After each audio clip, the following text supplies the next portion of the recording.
Fala galera, resolveremos mais uma questão essa que caiu na UBF 2020, primeira fase, questão número 14 do nível 2, que também corresponde à questão 2 do nível 3.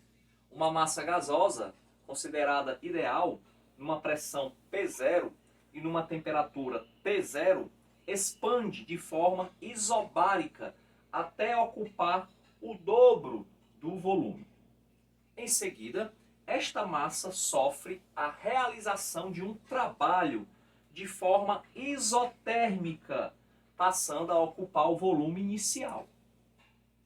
Ao final da transformação isotérmica, o gás está a uma pressão P e a uma temperatura T, tais que, então vamos lá, questão simples, questão que envolve conceitos de transformações gasosas e também a lei da termodinâmica, a primeira lei. Olha só, usando aqui a equação geral dos gases, a questão diz que há uma transformação, o gás se expande de forma isobárica. Então, pressão, volume e temperatura iniciais, pressão, volume e temperatura finais, após a expansão, equação geral dos gases. Como a expansão é isobárica, pressão 1 é igual a pressão 2, o volume e a temperatura iniciais eles chamam de T0, vou chamar de V0, melhor dizendo, e T0. E o volume final é o dobro do volume inicial. Ele se expande e o volume fica o dobro. Então, o dobro de V0. O volume final vai ser o dobro do volume inicial. Ora, essa temperatura aqui, temperatura T, tem que ser quanto? Veja bem, como a relação, a proporção, a razão é igual a essa razão aqui do segundo membro, eu posso simplesmente deduzir que essa temperatura também tem que ser o dobro de T0. Se o volume final é o dobro do volume inicial, a temperatura final também tem que ser o dobro da temperatura inicial, para que a proporção seja verdadeira.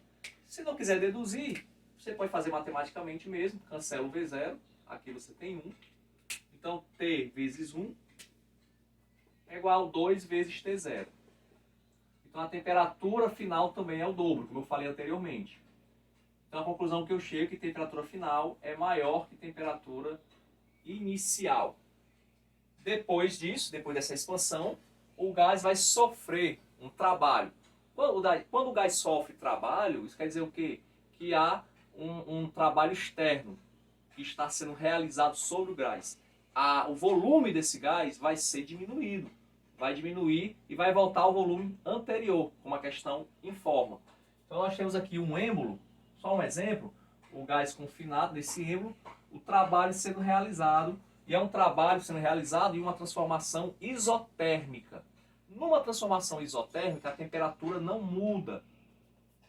Pela primeira lei da termodinâmica, a variação da energia interna de um gás é a diferença entre o calor que ele recebe pelo trabalho que ele realiza. Aqui no caso, como o gás está sofrendo e não realizando, esse trabalho está sendo realizado sobre o gás.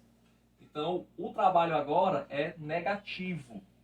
E a quantidade de calor que está perdendo também é negativa. Mas, como é que a gente pode fazer essa questão? Bem simples. Se há uma variação, aliás, se não há uma mudança de temperatura, quer dizer que a variação da energia interna é zero. Se a transformação é isotérmica, a temperatura não muda. E temperatura é uma grandeza que está associada ao grau de agitação das partículas. Se é isotérmica, a temperatura não muda, então a variação da energia interna também não mudou. Então ΔU é zero. Isso quer dizer o quê? Passando o trabalho para cá,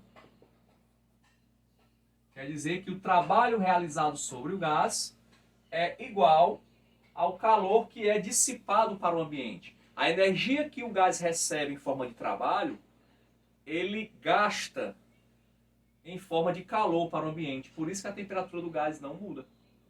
Então, trabalho igual calor. Mas o que é que tem a ver a pressão aqui? Ora, se a gente diminuiu o volume e o grau de agitação das partículas não mudou, é o mesmo, mas agora num volume menor, vai ter mais colisões entre as partículas. Porque agora eu tenho a mesma agitação das moléculas, porém num volume menor. Então, mais colisão, maior pressão. Então, a pressão agora é maior que a pressão inicial. Então, nós temos temperatura maior que a temperatura inicial, pressão final maior que a pressão inicial. O item correto dessa questão, então, é o item D. Valeu? Muito obrigado e até a próxima.